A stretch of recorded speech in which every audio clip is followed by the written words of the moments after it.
All right, U-turn friends, you know that I spent 12 years as a career coach, and your girl has hustled on LinkedIn. And we live in a world where if you don't have a LinkedIn profile, what are you doing? What is happening? We need that for you.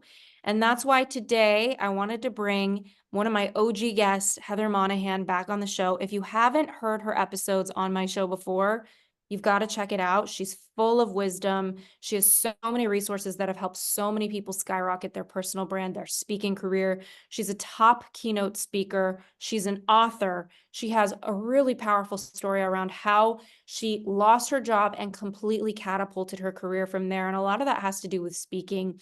But what's most present for me with Heather right now is a couple of things. Number one, she's the senior advisor for Inner Fifth, which is my absolute most favorite community of high-level women in business. If you identify as a female entrepreneur, this is a community you need to look into. Inner Fifth has some of the biggest expanders in my life. It's founded by Tracy Holland, and Heather is really, really involved with it. The power of community and getting your goals further than you could ever imagine is crucial. And the second thing we're here to talk about is LinkedIn, because where can you find your business community just to get started? LinkedIn. Where can people find you? LinkedIn. So with that said, Heather has become a total beast on LinkedIn. If you see her, it's beast mode on there. She's got so many people following her, so many people commenting, so many business opportunities that have come her way through it. Years and years she's invested in building it. So this is the episode for you if you have thought, what am I doing with my LinkedIn profile? How do I make this thing an actual thing? You're in the right place. Grab your pen. Heather, thanks for coming back on the show.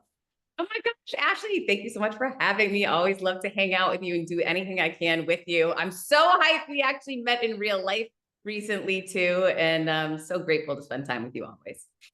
Was that the first time we met in real life was at Yeah. in Miami? That was like a year ago. Do you remember that? In Miami with Iman.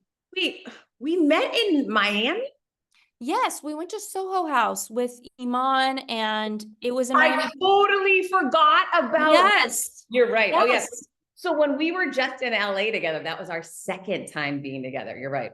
Yeah, I mean, crazy. Like the internet is so powerful, and that's what this is really about, right? Is like LinkedIn. I cannot imagine the amount of opportunities you've created for yourself there. And I myself, as a career coach, I know the value of it as far as branding yourself, having the right wording on there, but turning it into a lead machine for you, that's where I find it to be so exciting and fascinating. Can we just start with your story of like, what happened to pull you into entrepreneurship, and why has LinkedIn been a place you're so invested in? Yeah, for sure. So, oh my gosh. First of all, I would not be anywhere near where I am today without LinkedIn. So I'm so grateful for it. If you're currently not on LinkedIn, it is not too late, my friends. Maybe 7 years ago was the right time for you to get on. Today is the only time. So I want to help your business, and I want you to have access to all the opportunities I have access to as a result of that platform. So I guess I was 43 at the time. I just turned 50. So this is 7 years ago. I was in corporate America. I was a chief revenue officer of a media company. I was killing it. I was just named one of the most influential women in radio. I was, promoted. I was featured everywhere. And on the outside looking in, I had everything on lock. However, like many of us in corporate America, I was working side by side with another woman that despised me. She was the CFO. I was the chief revenue officer. And I kind of always was like, oh, hey, whatever. She's got a nasty attitude towards me. I'll turn a blind eye to her bad behavior, focus on me, focus on my lane and my job, and just keep kicking ass and taking names. And so I did that. However, that is a flawed model, my friends, I've learned. Never turn a blind eye to bad behavior. Always call it out. What was happening is over time, I was chipping away at my own confidence because I was kind of dimming my light a little, kind of pulling back a little, and she was gaining in power. During this time, I had worked for the same CEO for 14 years. He loved me, always promoted me. He was great. It was her father. Well, he became ill unexpectedly. And this is the thing, guys, like you can't control if your CEO gets hit by a bus or your company gets bought out tomorrow. Things can change and people can leave and everything can change for you. So the most important thing is to invest in yourself and do you, no matter where you are. And so for me, she ended up taking her father's position as CEO. And immediately she terminated me. I had an 18-month non-compete, non-solicit, which meant I had to leave the industry that I was an expert in, and I had to start over somewhere as a beginner. I had no idea what I was going to do, but thanks to LinkedIn, I put a post up that said, I've just been fired. And if I've ever done anything for you, I need to hear from you now. That post went viral because people weren't talking about getting fired very much back then. And that post landed me on the Elvis Duran show. I was on the show halfway through the interview. He said to me, obviously you're writing a book. I wasn't writing a book.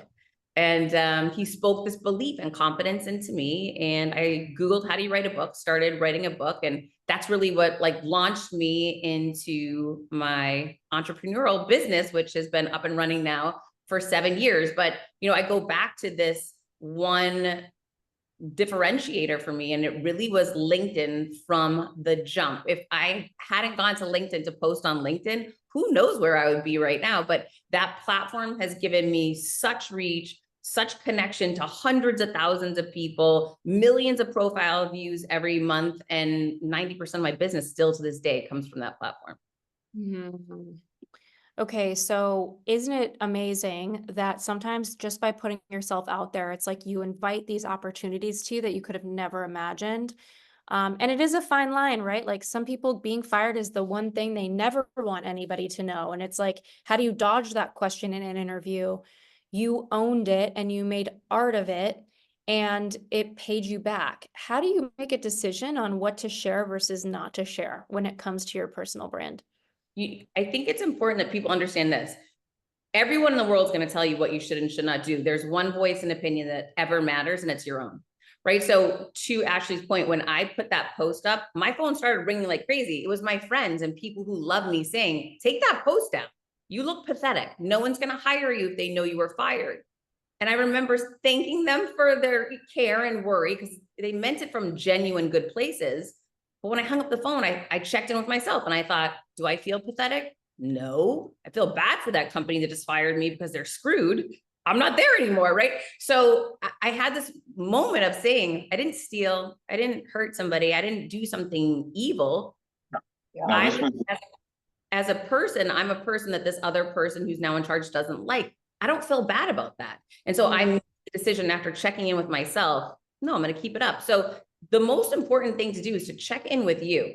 There are always going to be voices and people telling you, you shouldn't share about your kids. You shouldn't share about your past. You shouldn't share about your relationship, whatever. Check in with yourself and get that answer for you, because that one answer that does resonate with you might be the difference maker for you and your business that nobody else can really understand until after it's happened. And then everyone comes back to you now. And it's funny, those same people that were telling me not to do that are calling me all the time.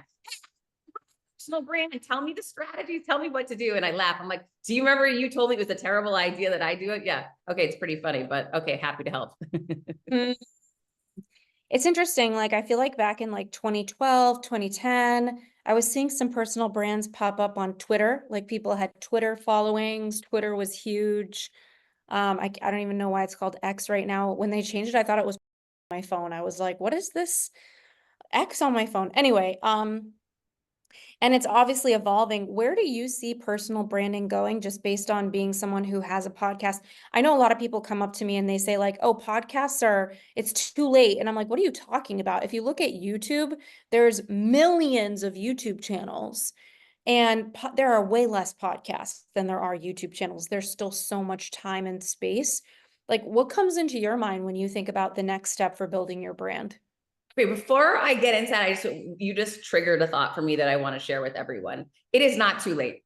It is never too late. Like I just don't believe in that. Let's think about some of the most successful people out there, right? Like Steve Jobs was fired in his 40s, reinvented himself and came back. We look at Oprah Winfrey was fired from her first, media gig, had to reinvent herself and come back. We look at J.K. Rowling, who was unemployed and, you'd think washed up as a single parent, reinvented herself and became one of the most famous authors out there. it's never too late in anyone's story. There's countless. Vera Wang started, making wedding dresses in her 40s. There's so many stories of people out there, from Julia Child to Martha Stewart. The list goes on and on and on and on of people who either reinvented themselves, started a new career. Morgan Freeman, like it's unbelievable how many people didn't get started till later. So no matter what your passion is, when you find it and you start stepping into something and you're like, hey, I like this lands with me, keep going. Tune out the noise of whoever tells you that it's too late to start a podcast. I started my podcast 5 years ago. Everyone told me it was too late. They're like, why are you wasting your time? You're late to the party yet again, Heather. It's like, it doesn't make sense. You're wasting time, effort, and energy. And for me, my podcast has done so much better than my books, right? Like, who would have known? You never know until you step into it and try. So don't just tune out the noise of other people telling you that. And maybe you can do things that other people can't, because that's kind of how I live my life, and just like keep the blinders on and keep moving forward. But as far as personal branding goes, I'm with you. I think that podcast is where it's at. That's a great way to build community. It's a great way to bring people along on a journey with you, so that not only are like you sharing what you're learning, but they're kind of writing in and they're telling you what, they're following you on social. They're all part of that whole program. They're learning from your guests, they're learning from you, and we're all learning from each other. So I love the community of podcasting. I love how easy it can be, like that we can connect over Zoom on a Friday afternoon and do this together and add value and share what we've learned to help others. It's just, I think it's an incredible vehicle for anyone who is looking to further their personal brand and community. Personal brands are here to stay. Like the idea of business cards and all that, that's gone. Right. So your brand is your LinkedIn profile. Your brand is where you're showing up and creating content. And for these people that I just had a conversation yesterday with someone that has a really big business who's not forward facing. And I'm like, bro, listen, people do business with people they know, like, and trust. I understand you have tons of success already built, but imagine if you started leaning into owning who you are and attracting talent to you, attracting clients. For me, I remember I started my personal brand when I was still in corporate in a very small scale way. The reason why I did is I couldn't find people to come work for me. I was in the radio business. It was really antiquated because digital was taking off, social was taking off. So I thought the difference maker for me is I can let people get to know Heather Monahan. I'm a great boss. I teach my people, I inspire them, I motivate them, I reward them, I acknowledge them. And if people would know me, they'd want to come work for me. And that was the whole reason why I started launching and leaning into my story, my personal brand. It's also part of that strategy. You don't need to always go one-to-one and sit at a coffee shop with one person and explain your pitch or your services. When you go one-to-many, which is essentially what having a personal brand is, you give many hundreds of thousands, tens of thousands, millions of people the opportunity to know what problem you solve, so that you can start doing more good in the world and helping and serving more people. So see it as, listen, this is the business and the way the business gets done today. If you're not jumping in or leaning into it, I highly encourage you to lean in more and more than ever. And for me, LinkedIn has been the cornerstone of that marketplace still to this day. A lot of people say, yeah, but what about Instagram, or what about this one or that one?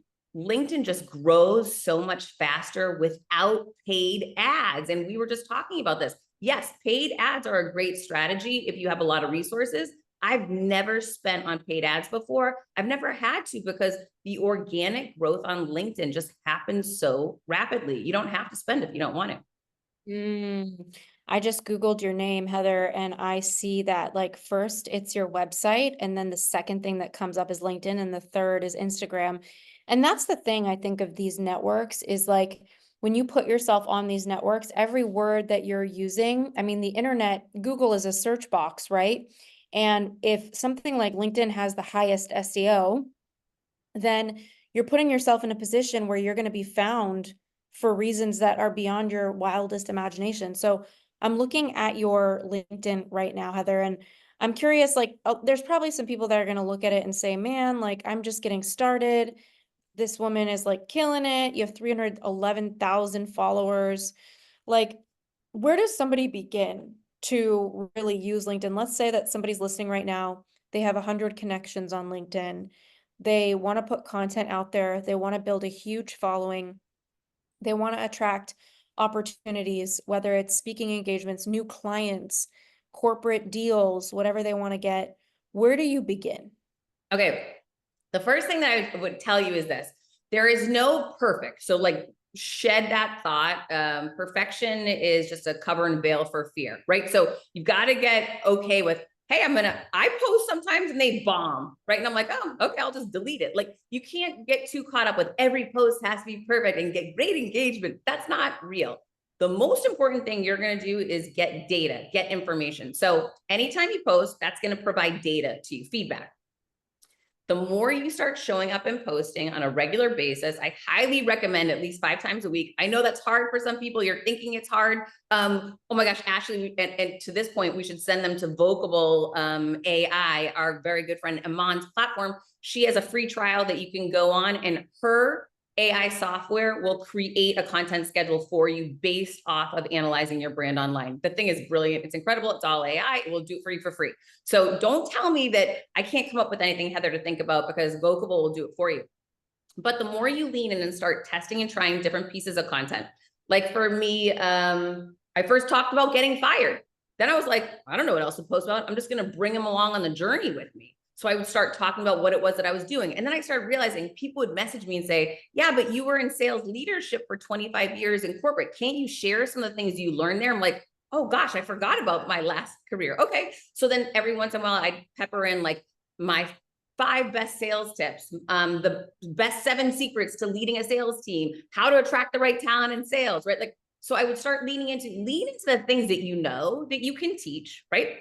Another thing you can do is you can comment or give your perspective on what's happening in business, right? So Sarah Blakely just launched a new company. It's called Sneaks, I think. Mm-hmm. I could very easily, and so could you as female entrepreneurs, go on and talk about what we think about her launch, and like just giving your perspective and your opinion. People are interested in that because you're going to see things that they miss. They're going to be like, oh my gosh, great point. Thank you for adding that.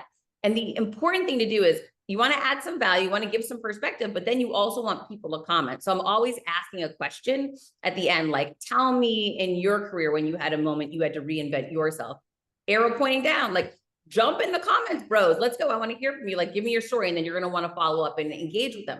So everybody has content in their life, just sharing what they're going through. Maybe your kid's going through a tough time and you're sharing how you help them overcome that. That's great content, right? But the data is not going to lie to you. I use an app called Shield Analytics that helps me to analyze all of my posts, show me what's top performing. And what you want to do is, like anything, if success was easy, everybody would have it. You need to work at this, right? On the weekend when I have free time, this is a true story, sadly, I go and look at my analytics and I see, oh, wow, right now this stuff's performing well, this stuff isn't, right? Oh, okay, motivational content isn't performing as well as it did during the pandemic. Let's move more into teaching now. So you start analyzing what's going, and it's always ebbing and flowing and changing with the algorithm. Another thing that I encourage people to do is create a profile of 10 competitors, right? Gary Vee is my competitor. Like Alex Hermosi is my competitor. I pick people who are ahead of me, who are doing better than I am. I constantly watch their stuff. And during the week, when I see a post that they have that's going viral, I take a screenshot of it and I drop it into my iPhone albums, which I have, it's called LinkedIn, or it's called Best Social Posts or Social Inspo. And I just drop it in there because when it comes to the time that I'm going to go sit down and put my plan together for the next week, I'm going to pull that up and use that as inspiration to help me create content similar to theirs. So, and people will say, well, that's copying, Heather. I'm not saying you're going to word by word copy everything from someone, but Alex Hermosi did this incredible post that went viral and had millions of views. I knew if I reinvented it through the lens of me, it would do really well. And it did, right? Because data doesn't lie. It's showing me what the algorithm is liking. So I reinvented his post through the lens of my life. It was him like doing at 40 this or 30 this, whatever. And I just mirrored it, but I did it through my life. And at the end, I put, thanks for the inspiration at Alex Hermosi. Like I let people know I got the idea from this guy, right? So you can reinvent and reimagine things. And that's really what everybody's doing. There has not been an original artwork or work created since the Bible. Everybody is reimagining everything through their life experience and their life expertise. Don't worry or get caught up in, I'm just duplicating what other people are doing. Give your perspective, add your value to it, your twist to it, and it makes it unique. It's interesting. It's like success really does leave clues. kind of going back to the beginning, so it's like finding 10 competitors, starting to get someone. I can imagine it's overwhelming for somebody that's not having LinkedIn be like threaded into their everyday life, because we kind of go into autopilot. Like every morning, I don't look at doing my makeup and think, oh, it's all these steps. You know what I mean? It's just so autopiloted. What are some of the like maybe like first and second things you think people should start to autopilot into their LinkedIn that is going to eventually grow it in a way that creates the results? Like, what are a couple of things that you're like, everybody needs to be doing this on an ongoing basis on LinkedIn? The most important thing is posting regularly, because the algorithm penalizes you if you're not posting regularly, right? So like just show up daily and post something. That is the most important thing. Don't share other people's content. That helps me. I love when people share my content. It is not going to help you, right? So you think like I get people pinging me all the time, Heather, please share this. There's zero chance I'm sharing anything. What I would do, and I'd encourage you to do this, if someone comes to me and says, Heather, share this incredible story about blah, blah, blah, I'll create a post of my own talking about what they want me to talk about and, tag them in the comments below or something, but I'm not going to actually share their post because LinkedIn will penalize me for that. It will reward the person that you shared their content, right? So that's important to know. Another thing that you should get pretty comfortable with is going on to, let's say you want to speak at more events, right? So you create this list of 10 top speakers that are speaking everywhere you want to speak.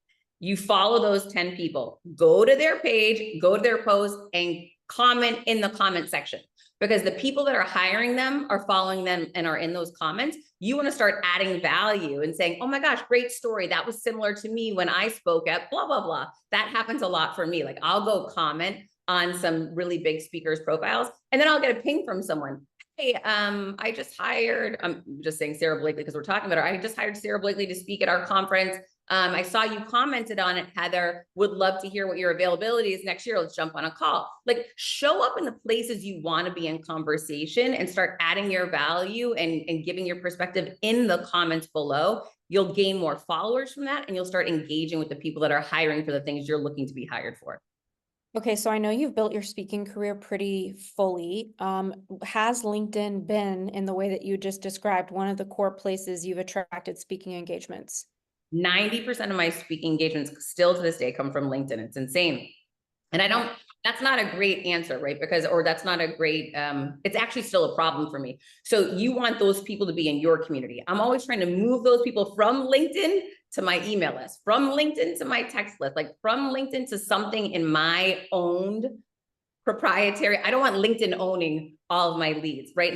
Because LinkedIn can kick you off. LinkedIn's kicked me off 3 different times, right? So Instagram can take your account away. Any of these different platforms can take everything from you. So the goal is to build up, create community, and then have like a podcast, have a place to send these people with your free ebook to get on your email list, whatever it is, add value in other ways to get them off that platform to a place that you own and can stay in contact with them. So if you do, for whatever reason, lose your account, you don't lose your business. Right. But it's been incredible. The way that you set up your profile is a really important way to attract business. So again, go look at the people who are playing at the level you want to play at. See how their profile is set up, right? So if you go to my page, you're going to see top 50 keynote speaker the minute that you get there, right? You're going to see TED speaker. You're going like, it's all about speaker, speaker, speaker. I want those keywords all throughout, not only my headline to find me, but through my bio, through the About Heather section, right? Like all the things I want to be found for, I'm thinking about those words. And I didn't stumble into this by accident. I did my research. I went to the people who are playing at the level I want to play at, and I studied how they're doing it, and then I reinvented my profile through that lens. You constantly want to optimize and change it too, like, because different things are going to work at different times. For a long time on LinkedIn, hashtags were so important. Now posts perform better if you don't use hashtags, right? So I wouldn't know that if I didn't constantly analyze data and constantly, follow and watch what's happening on that feed. Another way that you can grow really quickly that I highly suggest people do is to create a pod. This is something that has been game changing for me. And any of the coaching programs that I do for my own people, I put them all in different pods. And what that is, it's a WhatsApp group that you put 10, 20, 30 people in together. And the whole goal is for everybody to share their posts daily that they post on LinkedIn. There's 3 dots at the top of the post. Click on it. It will drop down and give you the opportunity to create a link to that post, copy and paste that into the group chat, and then everybody will jump on your post and like and comment.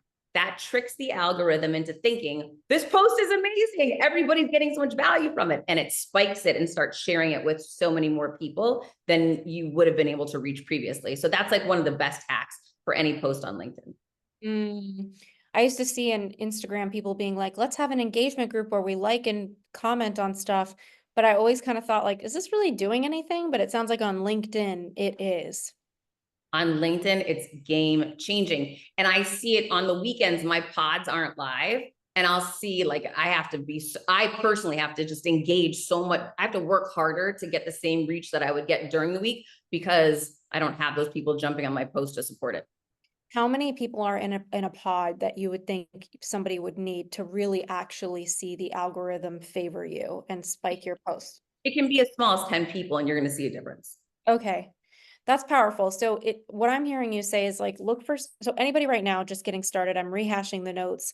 Look for your top 10 competitors, look at what they're doing, figure out your own version of it. Don't stop posting. Don't share other people's posts. Put your own content out every day. Talk to me a little bit about when people hear this, they're thinking, oh, I'm putting my content out every day.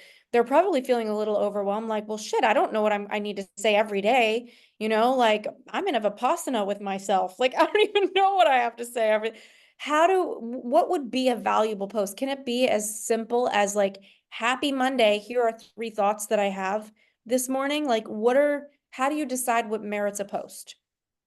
Yeah. So again, I go back to during the week, I'm taking screenshots of the posts that I see going viral and doing very well. I drop those into my album that says post inspo or whatever. Those are going to inspire me and show me data-driven decisions on what I should be posting about.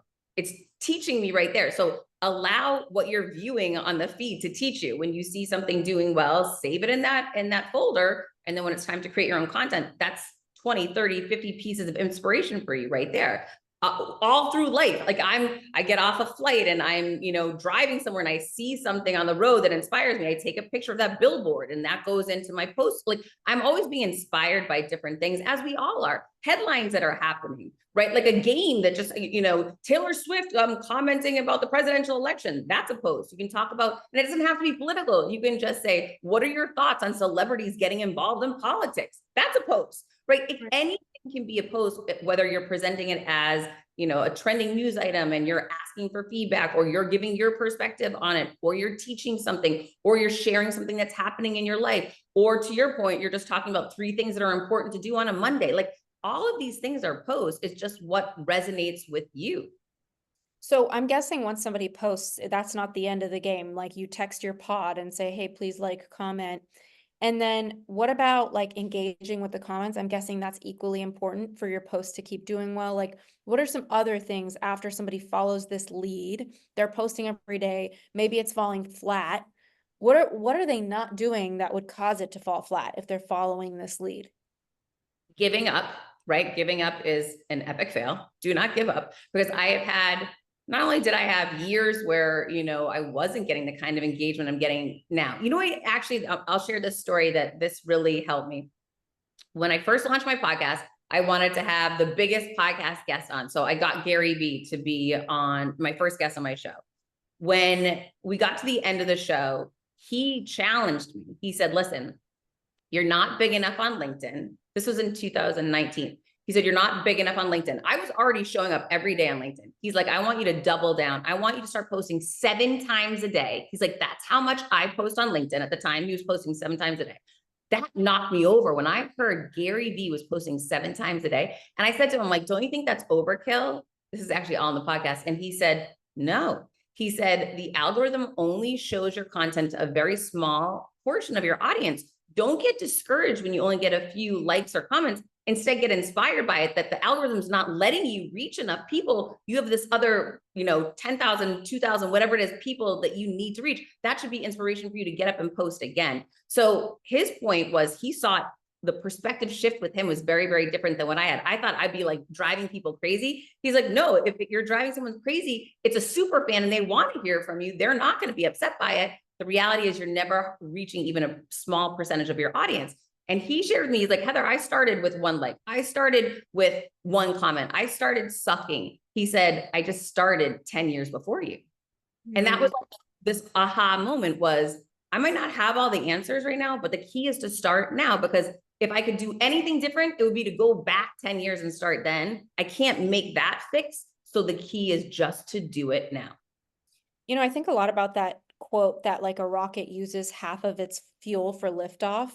And the older I get, the more it resonates. The more I'm like, damn, getting something started, getting something moving, it takes most of the energy. And then once it's moving, momentum kind of has its way with it, where it starts to kind of feed itself and handle itself. Like, I think about my personal brand, it's like a layer cake. Like, you know, doing a couple of TED Talks in my first 5 years of personal branding, those were big brand moves and they took up so much energy for me. Now they're just set it and forget it. They're just out there getting me leads all the time.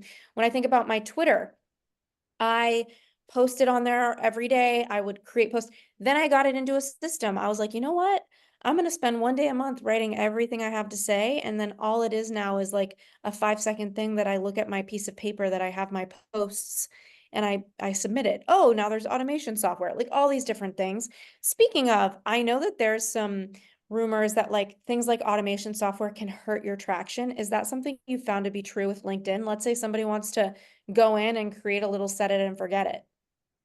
Yeah, I mean, I have not done that, right? I do have some friends that have done it successfully. I, in my humble opinion, I would just advise, I wouldn't start out with that. I just, there are risks with it, right? So if there's a way you can do it, listen, there's VAs out there that will work for very little money. That's a better solution than to have, the software just automated running for you. I have not done it, so I can't really speak to it, but I believe having a person post for you, even if it's not you, I mean, again, and also to be very upfront with everybody, LinkedIn does not want anyone but you logging in. They don't want software on there. They don't want VAs on there. Like they are real clear about it. So you just have to be careful, whatever it is that you're going to do, because it was all designed just for that one person and that one, owner to be logging in. But thus far for me, I have VAs or myself doing it, and I have not gone the software route. So what has happened, and I know this could be like a rabbit hole we don't want to go down. So what happens when LinkedIn has like frozen your account? You said 3 times. Was it a whole project or were you able to get it unfrozen? I was able to get it unfrozen, but it was not for the faint of heart. Like that was, when you have hundreds of thousands of followers on there, you have, think of the time, energy, and money that I put into this over a 7-year period. I don't even want to think about it. It's how much money I put into it, right? So huge amounts. I have a team that works on my account for the last few years. So it was super scary. I'm not going to lie. And it's all about who you know and trying to get to people who can help you. Now, I'll tell you, the first time it happened, I had no idea what to expect. I thought my account was gone. And that can happen. Like, again, it could happen. But we were able to get to somebody that worked there, let them know I did not have any ill intent for any, I was not, I've seen people get kicked off of LinkedIn for, writing inappropriate things. It wasn't like anything like that. It was that I had a highly active account or was highly watched. I don't even know. Anyhow, they ended up after, I think it was like almost 2 weeks, my account was gone and they gave it back to me. Wow. A couple of years later, same thing happened. And then last year, same thing happened again. So, like anything, the more that it happens to you, the more okay, I don't have a solution today. We're going to find a solution. I just need to get to the right person and, we can get it resolved. There's also a thing that you can do. You can create a ticket. If you go to the help center on LinkedIn, and that will flag LinkedIn that there's a problem with your account, that you need help, and they will ultimately get back to you on that as well. I mean, if you log in and you can't log in, how do you go to the help center? You call your friends. And, the funny thing is, you usually, even if your account is no longer live, you can still log in and see those basic things. It's just your account isn't showing up, but like you can still get into the platform. But worst case, you just call a friend and have someone submit a ticket on your behalf. Okay. This is just good for anybody who has fear if they start to play big. I wonder often because there are a lot of amazing softwares that integrate with LinkedIn and help you build your business, get sales, da da da da da. It's so interesting. We really live in a world that's such a freaking game. It's like we're playing the game with LinkedIn. We need things from it, but they have rules and they're trying to get us to not do it. It's so wild how much nuance there is to navigate here. But I really love what you said about competitors and how you just kind of like follow their lead. And it's not about you copying them, it's about doing your own version of what they are showing you the market wants. Beyond posting pods, beyond engaging, what is maybe some sort of unexpected tip to powerfully get ROI from LinkedIn before we go?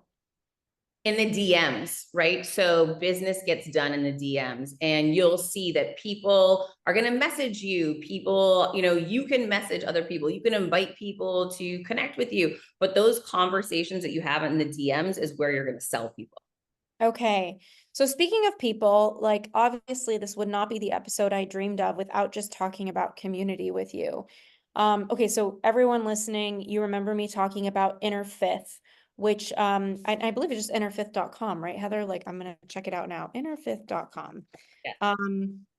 So Inner Fifth is a curated membership and it's for growth-oriented female entrepreneurs. They have, people who identify as men as allies as part of the group, meaning that they are, I mean, obviously, we need all of the genders represented to help us get where we want to go in our goals. I have been pretty involved with Inner Fifth myself because that community has given me so much more than I've given it. Like, I feel like I give to it and it just keeps giving back to me.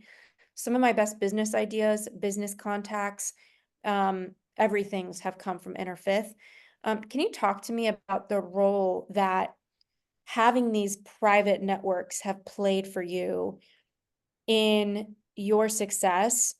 And maybe just any thoughts you have on Inner Fifth in general for you of who is listening now that should really look at it. Oh my gosh, it's like what Tracy, the founder of Interfifth, always says. It's the who, not the how, right? Like if you want to leapfrog everybody out there, if you want to move at the speed of light, it's all about getting in the room with the right who, the right people. And no one's out there succeeding alone. So often we think that when we're alone and we're struggling, the reality is that people that are really succeeding and making moves and moving fast, they're doing it as part of a team. They're in community with others, right? You don't want to be the smartest person in the room. You want to be surrounded by people who are excelling beyond you. And that's the beauty of Inner Fifth and getting in a community with like-minded entrepreneurs that are not only there to support you and encourage you, but challenge you and connect you to their network and allow you to meet the people that are putting things together that you want to be at that conversation and table. But prior to meeting that person, you didn't even know that table existed. And that has happened countless times for me. I mean, just even as recently as, for years, I've been trying to create a clothing brand and a product line. And I keep being met with failure after failure after failure until I got plugged into the right who through Inner Fifth and, finding that right person who actually has done it, knows how to do it. That solves all of your problems. So you don't have to be banging your head against a wall on your own. You can finally meet the people who've done the things that you want to do and want to help connect you in to those same partnerships and relationships so that you can move faster. I just taught a class for them a couple weeks ago, and I'm doing another one next month. They're constantly having different people who are succeeding in different arenas of life come in and share their expertise. So you're getting the opportunity, ability to, speak with, ask questions of people who are light years ahead of you in all of these different industries and different arenas. And then she's constantly having these in-person events. She's having these deep dive events into, really getting you and your business to the next level. And again, you're learning from people who have sold their companies for $700 million, close to $1 billion, people who are living at the level that you want to live at. Like to me, this is what I was missing when I first got fired. I wish I had a group of people who had already gone through and made the mistakes I was about to make. I would have saved myself a couple of years of pain and agony. Yeah, it's so true. For me, I just, it makes me sad, honestly, to think about what would have happened in my career if I didn't have networks like this one, because it's like a super ticket for your career. It's like, why would you try to figure out how to build a website without talking to somebody who's built a bunch of websites? Like, it's that simple, right? Like, Okay, so those of you who are interested, Inner Fifth has these really cool events to give you a taste of it. It's called Taste of Inner Fifth. Check out their website, innerfifth.com. Heather, where else should everybody go? Is this the spot to just learn more about the things you care about? I love that we talked about LinkedIn. You got me. I have FOMO now. I have so much on my plate, but now I want to get my LinkedIn to the next level because you talked about it. Where else can anybody go, or is that the right spot? Yeah, go to interfit.com and there's a membership section. You can set up a call with Kennedy. If you have questions, you can learn more about it. Please do. I'm actually so committed to being out there and a part of this team all of the time, but in person once a month now. I'm out there, and it's definitely a community that you want to join and become a part of. It's incredible people doing massive things. So definitely check it out there. You can find me at Heather Monahan. I'm on all social media. My website's heathermonahan.com. And my podcast is Creating Confidence with Heather Monahan. And of course, Ashley is a guest many times over. Thanks again for coming on with me. Thanks for having me.